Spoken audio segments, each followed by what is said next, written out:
오늘 이제 9번째 시간입니다. 성경에 대한 성경 교리, 이제 성경의 권위에 대해서 계속 배우고 있는데요. 오늘은 성경의 축자 영감에 대한 성경 교리를 나누고자 합니다. 축자 영감입니다.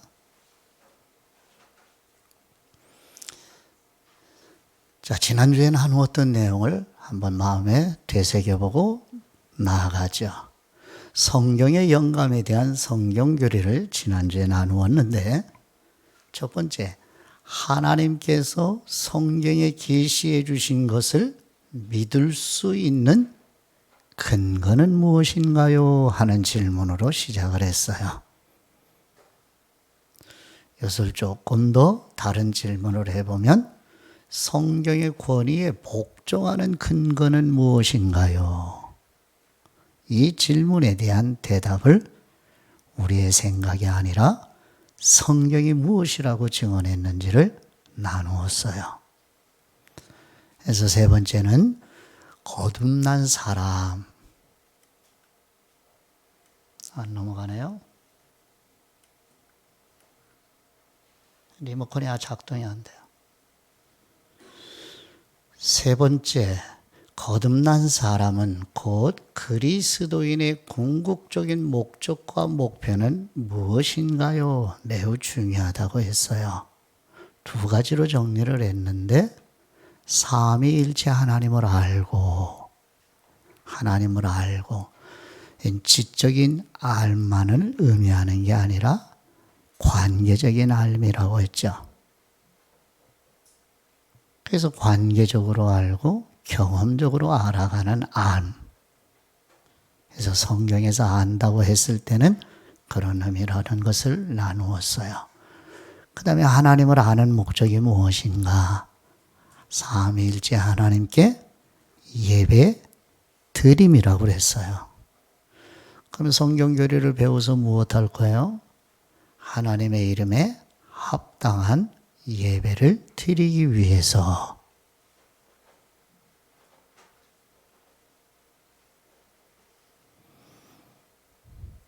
그래서 대부분이 그렇게 인식을 하고 있죠.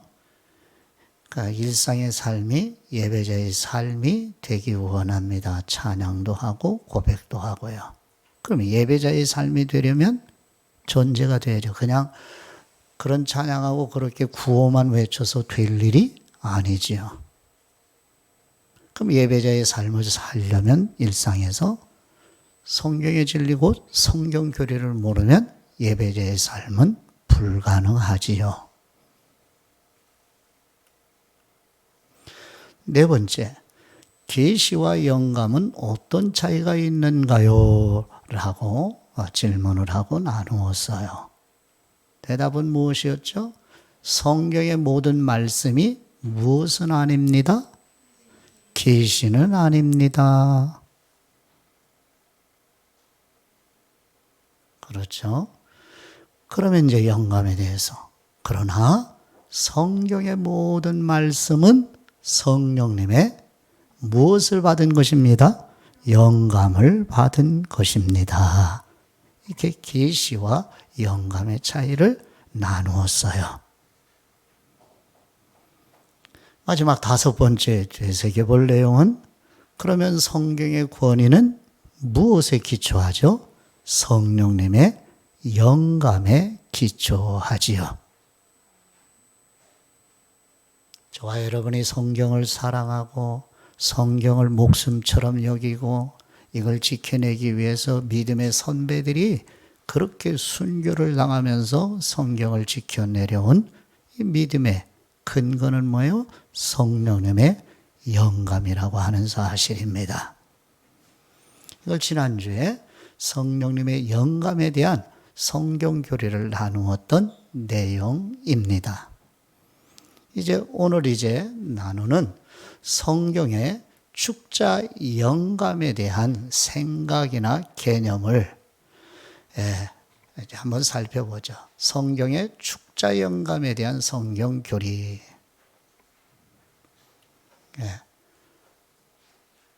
성경의 축자 영감에 대한 성경 교리. 그래서 첫 번째, 성경이 성령님의 영감을 받았다는 의미는 무엇인가 하면 하나님께서 숨을 불어넣으신 괄호 안에 하나님의 작품이라는 뜻입니다. 40여 명의 사람들에 의해 기록된 인간의 작품이 결코 아니라는 뜻이에요. 그게 축자 영감이라는 뜻입니다. 성경 66권의 전체가 다 이 성령님의 영감을 받았다는 얘기는 사람 작품이 결코 아니라는 거죠. 여기에 바로 성경의 권위가 있는 거예요.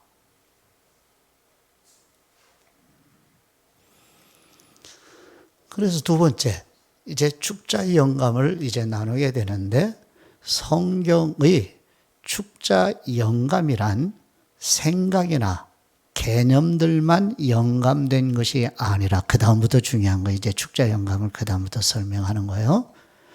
생각과 개념만 영감이 된 게 아니라 성경의 모든 축자이니까 단어가, 성경의 모든 단어가 성령님의 영감으로 기록되었다는 뜻이 축자 영감이란 뜻입니다. 이런 단어는 성경에 안 나와요. 믿음의 선배들이 우리 후손들을 위해서 고민하다가 정리를 해 놓은 것입니다. 교회의 자산이에요. 그래서 이걸 우리가 정리를 해보려고 해보세요. 얼마나 많은 에너지와 시간이 들어가야 돼요. 근데 그거를 절약을 하도록 투쟁을 하면서 영적인 씨름을 하시면서 전쟁을 혹독하게 치러내시면서 믿음의 선배님들이 정리를 해 놓으신 거예요. 이렇게 편하게 앉아서 그냥 한 번에 들으니까 가치가 없는 것으로 여기는 우리가 강팍한 거예요. 우리 믿음의 선배들은 이런 걸 정리하기 위해서 치열하게 영적 싸움을 했어요. 소중히 생각을 하셔야 돼요. 하나하나를. 이 속에 담겨있는 선배님들의 그 마음, 어떤 심정으로 이런 걸 정리해 놓으셨는가. 교회를 지켜야 되겠다는, 교회를 든든히 하나님의 나라로 세워야 되겠다는, 하나님을 사랑하고 교회를 사랑하는 믿음의 선배들의 산물입니다. 근데 이거를 우리는 너무 가치 없게 그저 쉽게 단어만 뜻만 이해하고 받는 그러면 아니 돼요. 이 안에 담겨있는 교회 역사의 흔적들을 우리가 되새겨야 돼요. 세 번째, 영감이란 성경을 기록한 사람들이, 영감이란 성경을 기록한 사람들이 괄호 안에 오류를 범하지 않도록, 오류를 범하지 않도록 하나님의 성령님에 의해, 하나님의 성령님에 의해 통제를 받았음을 의미합니다.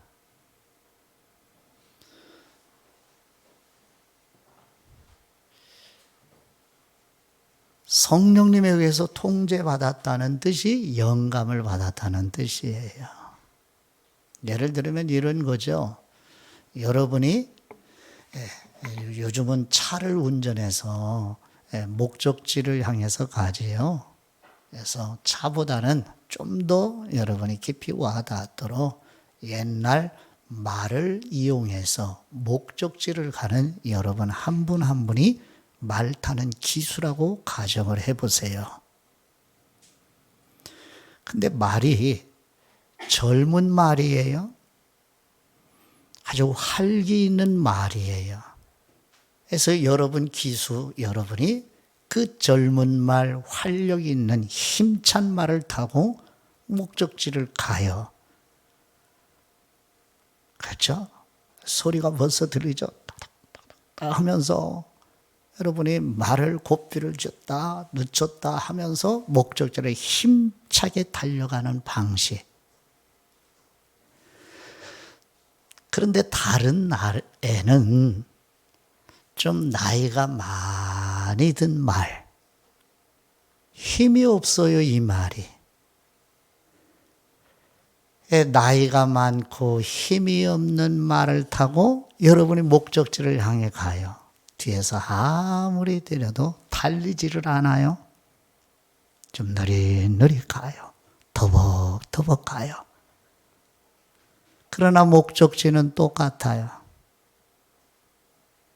가는 방식에 타고 가는 말은 다르지만 기수는 동일하죠. 그래서 가는 방식은 다를 수 있어요. 그러나 기수가 목적하는 방향으로 똑같은 장소에 도착하게 되지요. 이것이 바로 영감이라는 뜻이에요. 40여 명의 저자들이 특성이 있죠. 나이가 많으신 성경 기록하신 분, 젊은 사람이 기록하신 분, 직업도 다양하지요. 가정 환경도 다양하지요. 그러나 선지자들도 출신이 다양해요. 사도들도 마찬가지고요. 그러나 기수가 누구예요? 성령님이시죠. 그러나 도출해내는 목적은 다 똑같아요. 이게 바로 영감이라고 하는 성경의 뜻이에요. 누구의 영이에요, 성령님이? 예, 하나님의 영이시죠. 하나님의 원하시는 목적을 산출해내는 거죠. 40여 명의 성경을 기록하신 분들이 말입니다. 네 번째요. 성령님께서 성경을 기록하는 사람들이 중요합니다. 축자 영감에 대한 설명입니다. 4번이. 특정한 단어를 선택하는 일까지 간섭하시고 통제하시고 인도하시고, 그래서 괄호 안에 오류를 범하는 것을 막으시고 하나님이 계획하신 결과를 산출해내도록 하셨음을 의미해요. 그렇죠? 복음서를 지금 여정을 같이 걸어가고 있죠. 예수님과 함께. 예수님이 걸었던 그 여정, 시간, 공간을 같이 함께 따라가고 있잖아요. 근데 성경에 같은 사건을 기록한 저자마다 조금씩 다르지요. 그러나 그 사건을 통해서 우리에게 전하시려는 특정한 진리는 똑같지요.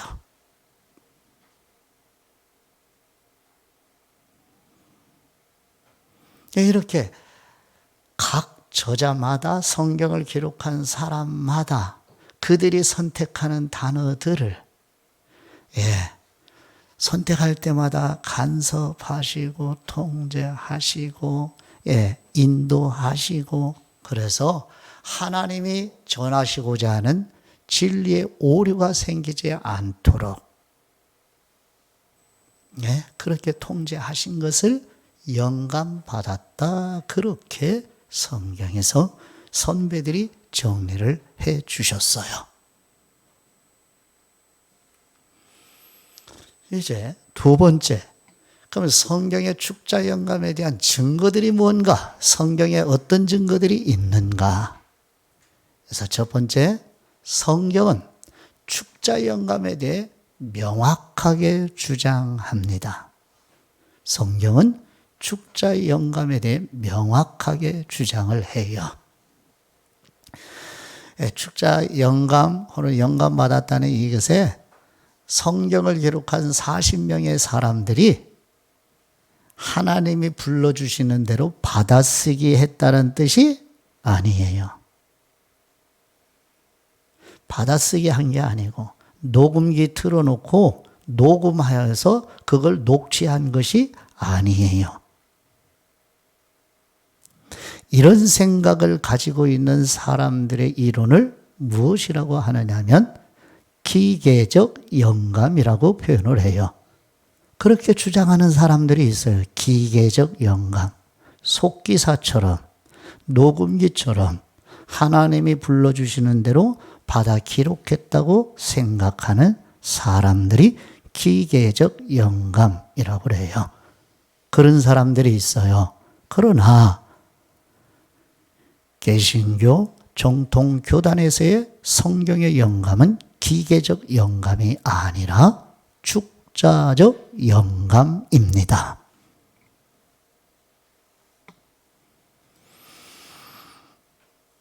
자, 그래서 두 번째 보시면 성경은 스스로 자신에 대해서 무엇이라고 증언을 하느냐면 거룩한 글들이라고 증언을 해요.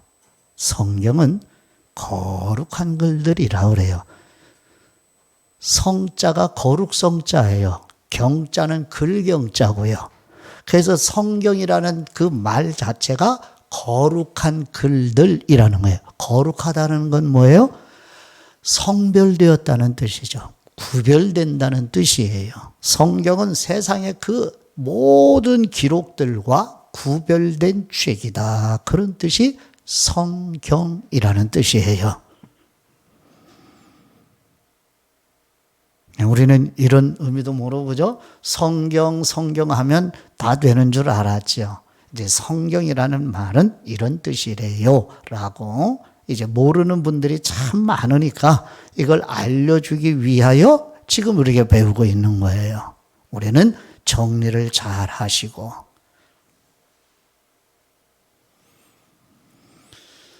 세 번째, 보시면 성경이 스스로를 하나님의 말씀이라는 표현을 구약 성경 안에서만 성경 자신을 하나님의 말씀이라고 하는 표현이 신약은 빼고 구약 성경만 3,808회나 사용합니다. 3,808번이나 써요. 우리는 놀라지 않죠. 이런 숫자에 대해서. 너무 많은 큰 숫자를 먹고 사니까 보통 사건이야. 이걸 조사한 선배들이 있다고 하는 건 또 생각을 해보세요. 여러분들이 쉽게 성령님의 영감에 대해서 이해를 하라고 믿음의 선배는 이걸 다 성경 66권 중에 구약 성경 39권을 읽어가면서 체크하면서 다 지금 조사를 했어요. 근데 우리는 이 숫자도 쓰지도 않고 앉아있죠, 지금. 3,808번, 3808, 네 글자에다 콤마 하나 찍는 것도 귀찮아서 가만히 계시죠?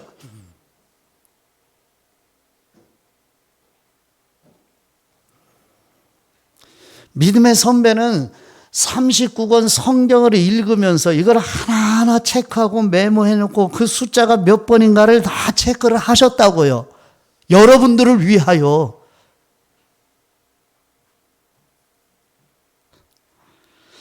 아버지, 나를 불쌍히 여기소서. 이렇게 내가 꿈지럭거리기를 싫어하네요. 다른 말을 자꾸 하면 유튜브 방송에 이상하게 표현되니까 다 생략하고 말씀을 보시죠. 신명기 18장 15절 말씀에 보시면 내 하나님 여호와께서 너희 가운데 네 형제 중에서 너를 위하여 나와 같은 선지자 하나를 일으키시리니. 여기 선지자 하나.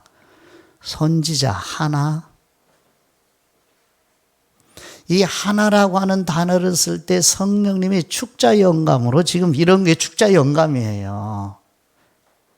하나라고 쓰도록 모세를 성령님이 간섭하고 통제하셨다는 뜻이에요. 이 하나를 누구를 가리키기 위하여 이 하나라고 하는 단어를 썼는가? 너희는 그의 말을 들을지니라. 그 한 분 선지자의 말을 들을지니라. 그럼 선지자가 수없이 많잖아요. 그런데 여기 한 사람 선지자를 세운다는 이 선지자는 과연 누구인가요? 그래서 16절 말씀이요. 내가 그들의 형제 중에서, 여기 1인칭 대명사는 여호와 하나님이시죠.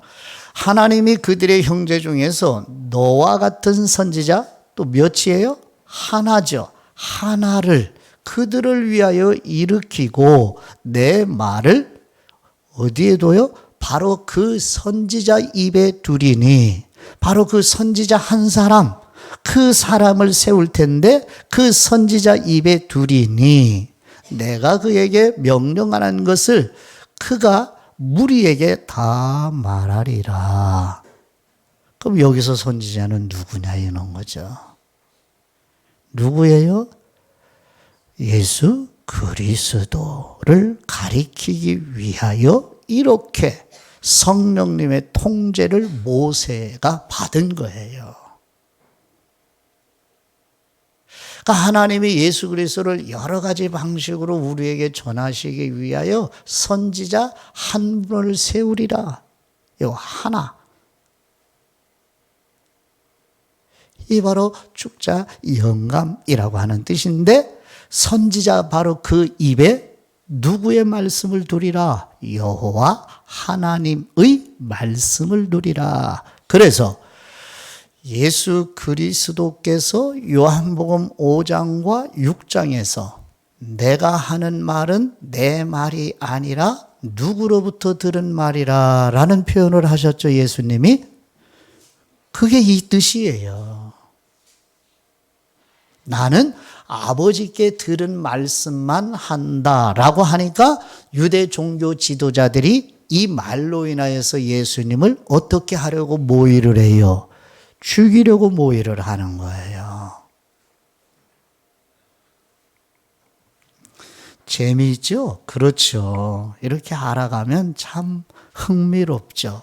그래서 주님의 말씀이 꿀보다 더 달죠. 지금 이 시간 여러분에게.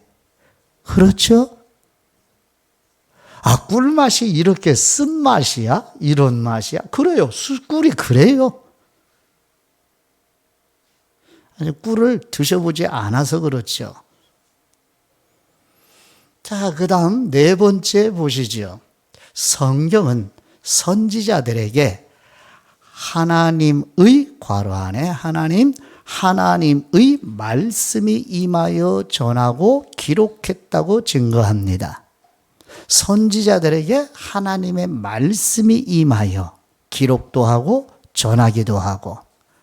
그래서 에스겔 1장 3절 말씀을 보시도록 할까요? 갈대아 땅에, 맞아요?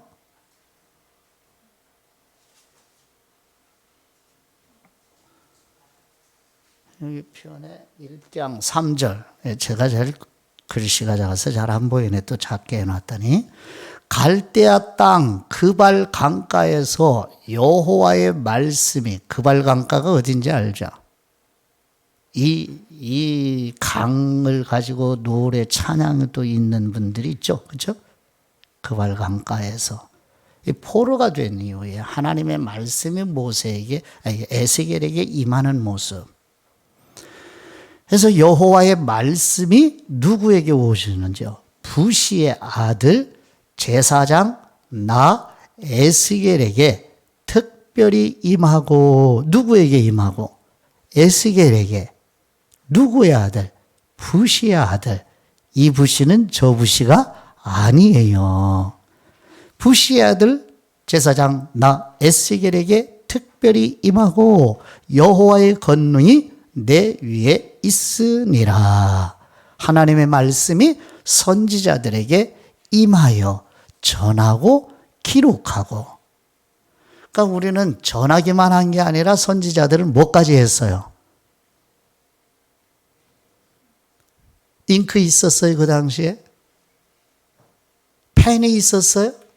종이는요?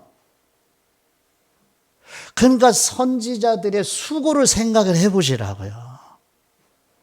전하기도 할 뿐만 아니라 이걸 기록하려니 수고가 이만저만이 아니지요. 그래요, 안 그래요? 그러니까 우리들에게 성경이 온 과정을 생각해 보면 이 성경을 지금 같은 마음의 태도로 대할 수는 없어요, 결코.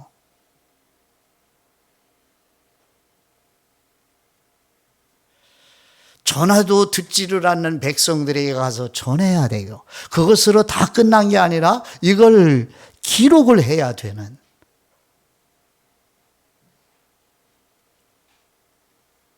그러면 기록하는 게 귀찮겠죠, 그죠? 우리들의 생각에, 그죠?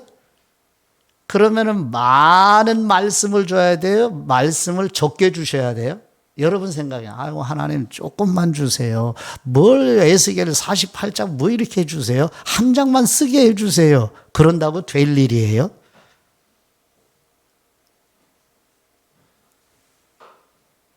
그 다음에 호세아 1장 1절을 보시죠. 우시야 왕 요담과 아하스와 히스기야가 이어 유다 왕이 된 시대 곧 요아스의 아들 여로보암이 이스라엘 왕이 된 시대에 부에리의 아들 호세아에게 뭐 했어요? 임한 여호와의 말씀이 호세아 성경이라는 거죠. 하나님의 말씀이 이렇게 선지자들에게 임하여 전하며 기록해서 오늘 우리들에게까지 전해지게 된 것이지요. 다섯 번째요. 성경은 전하고 싶지 않은 선지자에게 하나님의 짐이 주어져서 전하고 기록했다고 증거도 해요. 그러니까 전하기 싫었어요. 근데 하나님이 그 선지자에게 무거운 짐을 준 거예요. 이게 마음의 압박감을 주셨다는 말이에요. 그래서 전하지 않아야 되겠다, 기록하지 않아야 되겠다, 이런 마음까지 가졌는데 안 전할 수도 없고 기록하지 않을 수도 없는 선지자의 고백을 들어보죠. 예레미야 눈물에 애가를 지어서 우리에게 증언해 준 예레미야 선지자의 탄식 어린 고백이에요. 예레미야 1장 6절과 7절 말씀이요. 내가 이르되 슬프도소이다. 왜 슬퍼요 선지자가? 주 여호와여 보소서 나는 아이라. 신체적인 나이가 아이라는 뜻 아니에요. 말할 줄을 알지 못하나이다 하니 어른임에도 불구하고 선지자로 부름받아 하나님의 말씀을 받아서 전하는 예레미야 선지자가 하는 고백이에요. 슬퍼요 하나님 아버지, 저는 아이라 말도 제대로 못할 줄 아는 사람이에요. 그런데도 이게 괜히 하는 말이 아니라 사실이에요. 그런데도 그 선지자를 불러서 말씀을 주셔요. 그 다음에 7절 말씀이요. 여호와께서 내게 이르시되 너는 아이라 말하지 말고, 너는 아이라 말하지 말고 내가 너를 누구에게 보내든지 너는 가. 그리고 내가 너에게 무엇을 명령하든지 너는 말할지니라. 그럼 우리 같으면 버티죠. 아주 그냥 든든히 버티죠. 나는 못해요. 나는 갈 수 없어요. 나는 말할 수 없어요. 저는 제 주제를 잘 알아요. 하면서 겸손한 척 말을 하지만 싫다는 증거를 겸손한 척으로 말하는 것 뿐이죠.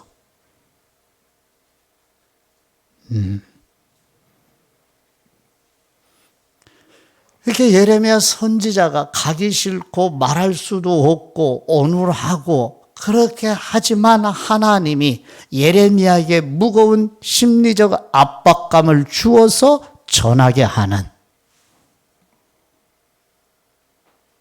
이게 축자의 영감의 증거들입니다. 성경에.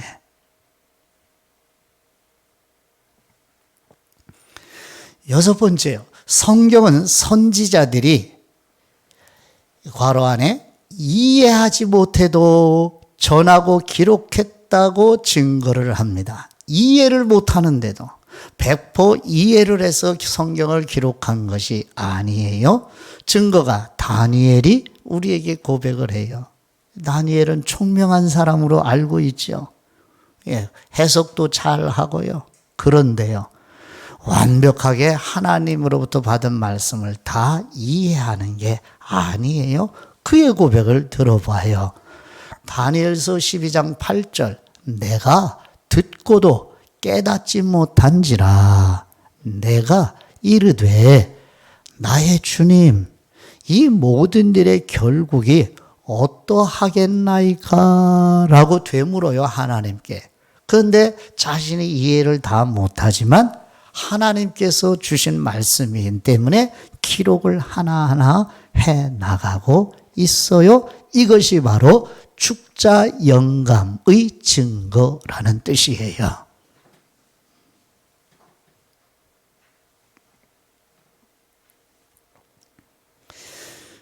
이제 7번째요. 성경에서 베드로는요, 사도 바울의 서신서를 구약 성경과 동등한 성경이라고 증거합니다. 사도 바울의 서신서 편지들을 사도 베드로는 구약 성경과 동등한 성경이라고 증거를 해요. 무슨 의미인지 한번 보실까요? 베드로 후서 3장 15절과 16절 말씀에 보시면 15절, 또 우리 주님의 오래 참으심이 구원이 될 줄로 여기라. 우리가 사랑하는 형제 바울, 사도죠, 바울도 그 받은 지혜대로 너희에게 이같이 썼고, 여기 썼다 하는 게 사도 바울의 서신서. 무려 13개 서신서잖아요. 그 13개 서신서를 사도 바울이 지혜대로 썼다. 16절, 또 그 모든 13개 서신서의 편지에도 이런 일에 관하여 말하였으되 그 중에 그 다음 표현이요, 알기 어려운 것이 들어있으니 무식한 사람들과 굳세지 못한 사람들이 다른 성경과 같이, 거기 다른 성경, 이때 사도 베드로가 다른 성경이라고 표현한 이 다른 성경은 뭐예요? 구약 성경을 가리켜요. 그럼 사도 바울의 편지 중에는 구약 성경과 같이 그것도 바울의 서신서도 억지로 풀다가 스스로 멸망에 이르느니라. 아멘. 다시 말하면 사도 베드로는 사도 바울이 쓴 편지들 있죠. 교회에게 보내는 편지들. 그게 아직 그 당시에는 성경으로 결정된 게 아니잖아요. 그럼에도 불구하고 사도 베드로가 사도 바울이 쓴 13개 서신서 편지들을 구약 성경과 동등한 위치로 놓고 있다는 뜻이에요. 이게 바로 성경의 축자 영감이라는 의미예요. 그러니 우리의 지식과 지혜와 편견으로 성경을 재단하고 판단하고 이것의 가치를 떨어뜨리는 생각을 하는 것은 무엄한 일이죠. 이렇게 사도들도 동일하게 성경을 귀하게 여기고 동등한 권위로 인정을 하는데, 오늘 현대인들이 지식이 좀 있다고 아카데믹하다고 성경의 권위를 떨어뜨리는 생각을 가지고 소그룹 안에서 왈가왈고 자기의 이론을 주장하고 이야기를 하면 성경의 권위에 손상을 입히는 일이지요. 이해되시지요? 자, 그 다음 마지막 8번째, 성경은 교회, 곧 그리스도인은 사도들과 선지자들의 터 위에, 괄호 안에 터 위에, 그러니까 사도들과 선지자들의 터 위에 세워진다고 증거합니다. 누가? 교회가. 교회는 누구예요? 그리스도인 우리 한 사람 한 사람이 어디에 세워진다고요? 사도들과 선지자들의 터 위에. 거기서 아주 중요한 축자 영감의 증거 하나를 우리 같이 만나게 되는데 보시죠. 베드로 에베소서 2장 20절 말씀이요, 너희는 사도들과 선지자들의 터 위에 세우심을 입은 사람이라. 너희, 거기 너희는 거듭난 그리스도인들. 그리스도인은 사도들과 선지자들의 터 위에 세우심을 입은 사람이다. 그리스도 예수님께서 친히 모퉁이 돌이 되셨느니라. 자, 사도 바울이 에베소에 보내는 편지에 성령님의 영감을 받아, 자 보시죠. 20절, 에베소 2장 20절에 선지자들을 먼저 써요? 사도들을 먼저 써요? 이게 잘못된 거예요? 사도 바울이 잘못 생각하는 거냐고요. 우리 생각에는 구약 성경을 먼저 쓰니까 구약 성경을 누가 기록했어요? 선지자들이. 그러니까 선지자들을 먼저 써야 되고 그 다음에 신약 성경은 구약 성경의 다음이니까 사도들이 다음에 나와야 되는 거 아니야. 이런 생각을 가질 수 있는 분이 계시지요. 그러면 이거 사도 바울이 어떻게 하다 졸았나? 생각을 잘못했나? 순서를 왜 바꿨지? 이렇게 생각이 들 수 있죠. 속으로 논의 시간에 이걸 가지고 토론할 수 있죠. 사도 바울이 잘못 쓴 거야. 졸았나 봐, 우리 선배님이. 박해를 받아서 심리적으로 너무 힘드셨나? 등등 별의별 생각들을 다 하고 자기 생각을 내놓겠죠? 아니요. 성경의 단어의 순서를 우리 임의대로 바꾸면 결코 안 됩니다. 왜요? 성령님의 영감으로 기록되어 있기 때문입니다. 단어의 순서. 명사임은 단수냐 복수냐? 동사임은 시제가 무엇인가? 인칭대명사는 누구를 가리키는가? 이 모든 게 다 성령님의 영감으로 기록된 거예요. 순서를 바꾸면 안 돼요. 그래서 단어의 순서를 우리 마음대로. 그러니까 번역된 성경 한 가지만 보면 오류를 범할 수 있는 위험이 가능성이 많죠. 그러니까 여러 가지 번역 성경들을 대조해 봐야 할 이유가 바로 여기에 있는 거예요. 단어 순서 내 마음대로 바꾸면 안 된다. 참고로 왜 사도들과 선지자들의 터 위에요? 왜 사도가 먼저 나와요? 신약 성경은 언약을 성취한 거죠. 그죠? 성취된 언약으로 약속된 구약을 바라봐야 된다는 의미예요.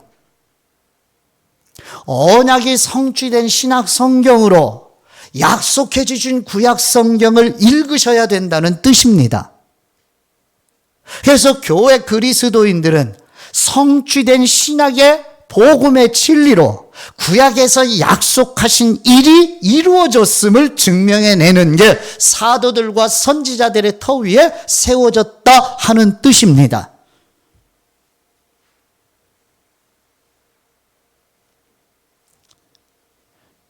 이런 의미들이 바로 성경의 축자 영감이라는 진리예요. 그래서 성경의 단어 하나하나가 다 성령님의 영감으로 기록된 성경의 단어들이기 때문에 이 단어에 뜻만 담아 있는 게 아니라 아버지의 마음, 예수님의 심정, 성령님의 마음이 담아져 있어요. 저와 여러분 현대 그리스도인들이 부족한 게 이 부분이에요. 성경 지식은 있는데 삼위일체 하나님의 마음 만나는 일이 너무 약해요. 그러다 보니까 진리는 아는데 냉랭해요.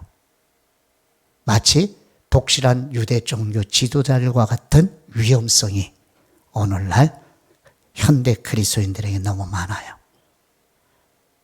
우리가 모자란 부분은 더 보완을 해야 될 부분이 바로 이 영역이에요. 자, 오늘은 여기까지 안내해 드리는데 핵심은 성경은 성령님의 영감으로 기록되어 있는데 축자 영감이라는 성경의 진리를 선배님들이 정리해 놓은 것을 한번 마음에 새겼어요. 축자 영감이 뭐예요? 성경의 모든 단어를 선택할 때 성령님이 간섭하고 인도하시고 통제하셨다는 뜻입니다. 그러므로 성경을 한마디 한마디 대하는 우리의 마음의 태도, 겸허한 마음, 경외스러운 마음으로 이 영감을 받아 기록할 때 말이에요. 자, 예를 들어서 창세기가 몇 장까지 있죠? 젊은 여러분, 창세기 몇 장까지 있어요? 20장? 응? 그럼 그 많은 창세기의 성경에 모세가 쓰다가, 이 모세가 기록한 거예요. 모세가 쓰다가 한 글자가 잘못됐어요. 48장까지 썼는데. 그럼 잘못했어요. 그러면 잘못된 그 부분만 수정해요? 아니요. 성경을 앞에 쓴 걸 다 폐기시켜요. 그리고 처음부터 다시. 이거를 원본을 가지고 사본을 기록한 사본을 복사하시는 분들도 그랬어요. 필사를 하다가 원본을 가지고 필사를 하다가 한 글자가 잘못됐다. 토시 하나가 잘못됐다. 아니 획이 하나 잘못됐다 하면 그 획 하나 잘못된 것만 수정한 게 아니라 앞에 쓴 걸 다 폐기시키는 거예요. 불에 태워요. 그리고 처음부터 다시.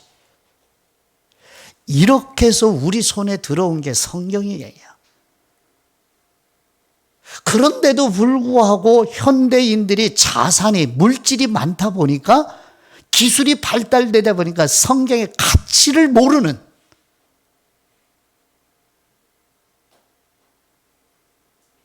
그러고도 믿음이 좋은 척 오해를 하고 있죠. 자신에 대해서.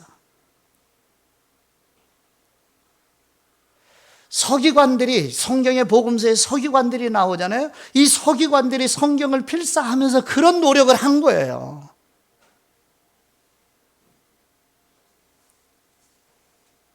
그렇게 경외하는 마음으로 성경의 기록이 돼서 우리 손에 와 있는 거예요. 성경을 대하는 저와 여러분의 마음이 너무 부족한 현실이잖아요. 안타깝잖아요. 천국 가서 이 믿음의 선배들을 만나면 무슨 낯으로 볼 거예요, 여러분?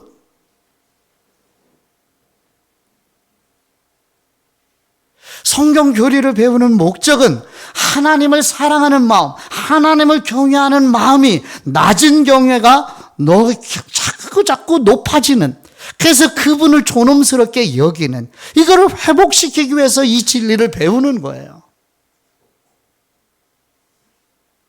첫 시간에 이걸 왜 배운다고 그랬어요? 믿는 대로 살기 위해서 배운다고 그랬죠.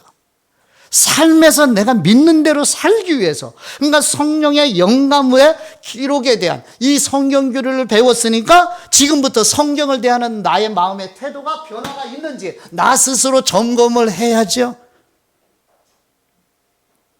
그러면 지금 이 시간에 앞으로도 말씀을 경청하는 여러분의 몸 태도가 어때요? 덜덜 이게 뒤에 상스러운 표현을 안 할게요. 바짝 달라붙어야죠. 교수님 강의만 한 글자 놓치기 위해서, 한 주제를 놓치지 않기 위해서 달려드는 것처럼 상체가 숙여야지 않아요? 교수님을 향하여? 안 그렇습니까? 그러면 성령님의 영감을 배웠다면 지금 보세요. 다른 사람의 몸가짐이 어떤지. 핸드폰을 보고 있는 분이나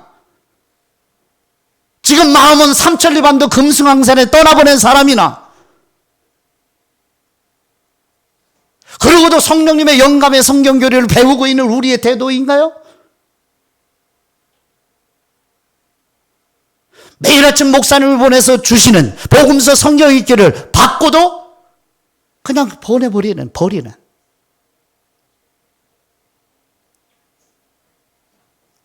배우면 배운 대로 살기 위해서, 내가 이 성경 교리를 배워서 믿는다면 믿는 바대로 살기 위해서 몸부림하기 위하여 이거 배우는 거예요. 지식 자랑하기 위한 것 아니에요. 이 지식 자랑은 마귀의 미혹에 빠지기 쉬워요. 성경에 대한 존엄히 여기는 마음이, 우리 너무 부족하고 약하구나, 이거 다시 회복해야 되는구나. 이렇게 성경 교리를 거의 다 마무리해 가는데, 이렇게 배우고 나서 성경을 대하는 태도가 아무런 변화가 없다. 우리 소망 없습니다. 여러분 미래에 아무 소망 없어요. 목사도 예외 아니고요. 장로가 된들 무슨 소용이 있고, 권사가 된들, 안수집사 된들, 신학교 신학생이 된들 무슨 소용이 있어요? 성경에 대해서 존엄한 마음이 없는데요.